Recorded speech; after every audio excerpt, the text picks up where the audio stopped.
ইউনিয়নের আজকে অফিস উদ্বোধন অনুষ্ঠানের সম্মানিত সভাপতি, বিশেষ মেহমান বন্ধু আলম, সম্মানিত দিনী ভাই সব, আসসালামু আলাইকুম রহমতুল্লাহ বারাকাতুহু। আমাদের যে প্রত্যেকটা সংগঠন পরিচালনা করার জন্যই তার একটা মার্কাজ বা কেন্দ্র রাখা। এটা হচ্ছে রুমের মতো মানে যেটা চতুর্দিকে ঘুরে লোকেরা বেড়াবে বা ঘুরে বেড়াবে। আজকে 6 বছর পর্যন্ত আমরা এরকম প্রকাশ্যে কোনো অফিস করার আমরা সুযোগ পাইনি।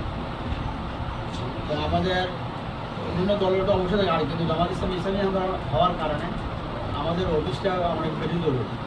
কিন্তু আমরা মুহূর্ত কোনো কাজ করি না, লেখাপড়া আছে, আমাদের লোকের প্রশিক্ষণের ব্যবস্থা আছে, ওইটা করতে অফিসটা আমাদের বেশি করে। আর আল্লাহ তাআলা শিখিয়ে দিয়েছেন যে যদি রাতে গঠন করতে হয় তখন ঘর বানান, তত ওই জন্য মসজিদে হারাম তৈরি করা হয়।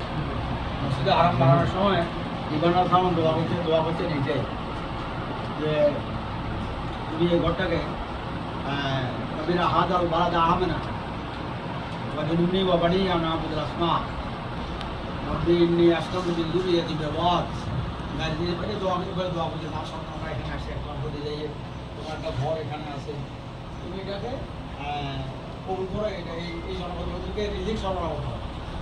এবং আল্লাহ বলেছেন যদি যারা ইমান আমানা বিল্লাহি ওয়াল ইয়াউমিল আখির, যারা আখিরাতের উপর ইমান আনবে, আল্লাহর উপর ইমান আনবে, তাদেরকে খাওয়া। ইব্রাহিম আলাইহিস সালাম দোয়াটার নবী তো একদম হাত করে দিচ্ছে। আল্লাহ বলেন না অমান কাফারা, এই শহরে বাস করি কুফরি করলে হন বাহমতেও কালি না, তো এটা অল্প কথা নিলেন বাহমতেও